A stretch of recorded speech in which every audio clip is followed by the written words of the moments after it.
इसी तरह एक साहब कहने के जो खवातीन की नमाज है कि सिमट के नमाज पढ़ें, हदीस में तो आता है कि सल्लू कमारा अयतुमूनी उसल्ली, ऐसे नमाज पढ़ो जैसे मैं पढ़ता हूँ।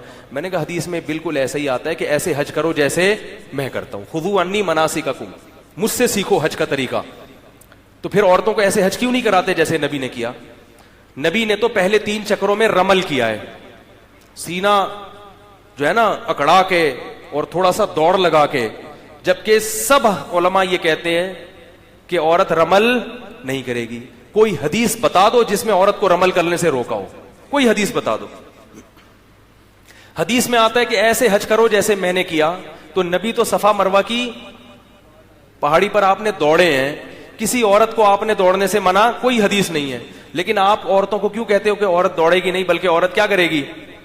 चल के जाएगी। कोई एक हदीस बता दें। एक साहब को मैंने दावा किया, उन्होंने अब्दुल्ला बिन उमर का फतवा दिखा दिया। मैंने कहा अब्दुल्ला बिन उमर की तकलीद नहीं करो, ऐसे तो हम दिखा सकते हैं। यानी उन्होंने अब्दुल्ला बिन उमर का फतवा बताया कि उन्होंने कहा कि औरत क्या करेगी, आहिस्ता से लब्बैक कहेगी, या ये कि वो सफा मरवा की सही चल के करेगी। तो वो तो फतवा आ गया ना उनका, वो तो हदीस तो नहीं है। फतवा ही लेना है तो फिर तो इब्राहिम नखई बहुत बड़े ताबी हैं, उन्होंने कहा कि औरत सिमट के नमाज पढ़ेगी। आप तो बार बार हदीस का मुतालबा करते हैं, नबी के कौल का मुतालबा करते हैं, तो नबी का कौल नहीं है कि औरत जो है। फिर मैंने कहा हदीस में आता है जैसे मैंने हज किया ऐसे करो, तो नबी ने जोर से लब्बैक कहा है, और किसी हदीस में नहीं है कि औरत आहिस्ता लब्बैक कहेगी। जबकि पूरी उम्मत के उलमा फतवा क्या देते हैं, औरत लब्बैक कैसे कहेगी? आहिस्ता। क्यों?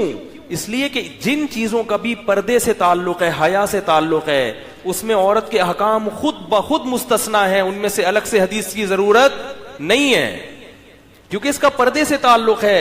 रमल करना, औरत को हुक्म दिया रमल नहीं करे। सई करने का ताल्लुक किससे है? एक हया के बजाहिर खिलाफ है उस मौके पर। वैसे तो औरत के लिए दौड़ना कोई हया के खिलाफ नहीं, लेकिन उस मौके पर इबादत है, इबादत में वकार चाहिए, तो औरत को हुक्म क्या है?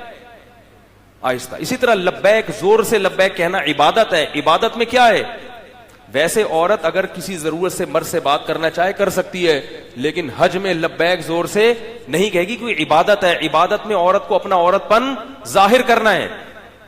समझ रहे बात को? तो इसी तरह नमाज हज से बड़ी इबादत है, तो नमाज में औरत को अपना औरतपन दिखाना है, जाहिर करना है। जैसे कि हदीस में आता है कि औरत का घर में नमाज पढ़ना मस्जिद से, घर के सहन की निस्बत कमरे में नमाज पढ़ना सहन से बेहतर। अब लोग हमसे कहते हैं कि भाई अगर कोई मर्द किसी औरत को देख रहा है तो फिर तो सिमट के नमाज पढ़े, जब देख नहीं रहा तन्हाई में फिर सिमटने की क्या जरूरत है? तो मैं कहता हूं हदीस में जो आता है औरत सहन के बजाय कमरे में नमाज पढ़े, उसमें तो कहीं नहीं कि कोई देख रहा हो तो कमरे में पढ़े, देख ना रहा हो तो आसमान के नीचे पढ़े। हर हालत में औरत का बंद कमरे में नमाज पढ़ना यह सहन में नमाज पढ़ने से बेहतर है।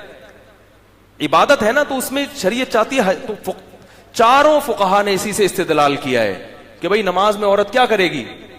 लोग कहते हैं इमाम बुखारी ने हदीस पेश की है, फला ताबिया थी, सहाबी की शागिर्द थी, वो मर्दों की तरह नमाज पढ़ती थी, बुखारी में। मेरे एक साहब मैंने कहा इससे पता चलता है कि बाकी तमाम औरतें औरतों की तरह सिमट के पढ़ती थी। इमाम बुखारी को एक रिवायत मिली है, उन्होंने जिक्र कर दिया।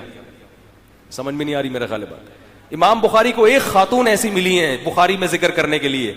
अगर सब औरतें इस तरह कर रही होती तो इमाम बुखारी या तो रिवायतें जिक्र नहीं करते, या वो कहते भाई ये तो हमारे यहाँ उर्फ है कि औरतें हमेशा मर्दों ही की तरह पढ़ती हैं। ये हदीस खुद इस बात की दलील है कि ताबिईन में ताबिइया जो औरतें थी, जो सहाबा की शागिर्दात, फिर भी अगर कोई किसी आलिम का मजहब है कि औरत मर्दों की तरह नमाज पढ़े, हम जबरदस्ती नहीं करते। ये फरोई मसाइल हैं, इख्तलाफी मसाइल हैं, इनमें किसी पर तंज करना जायज नहीं है। किसी आलिम का ये मजहब है कि भाई वो कहते हैं कि नहीं औरत मर्दों ही की तरह पढ़ेगी, तो आप ठीक है अपनी राय रखें। लेकिन जो उलमा ये फतवा देते हैं, चारों मजाहिब के मानने वाले, जो सदियों से फतवा चला आ रहा है कि औरत सिमट के नमाज पढ़ेगी, उन पे तंज तो ना करें, उनको जाहिल तो करार ना दें आप। इतने दलाइल हमारे पास अपने मजहब के बरहक होने के मजबूत दलाइल मौजूद हैं। इन दलाइल के होते हुए आप कैसे उंगली उठाते कि ये लोग हदीस को नहीं मानते? ये फिका करते रहते हैं, इनको कुरान और हदीस का नहीं पता। अल्हम्दुलिल्लाह हमें कुरान और हदीस का, मैं नहीं दावा कर रहा कि हमें बहुत पता है, आपसे बहरहाल ज्यादा पता है। हम ये नहीं कह रहे हम बहुत बड़े अल्लामे हैं, लेकिन जब आप लोगों से डिबेट होती है तो अंदाजा होता है कि आपसे बहरहाल ज्यादा पता है, और आपसे ज्यादा मालूमात होने के बावजूद हम फुकहा की इत्तिबा को अपने लिए आफियत समझते हैं। तो इसलिए हकीकी मानों में जो इल्म है वो कहां है मेरे भाई?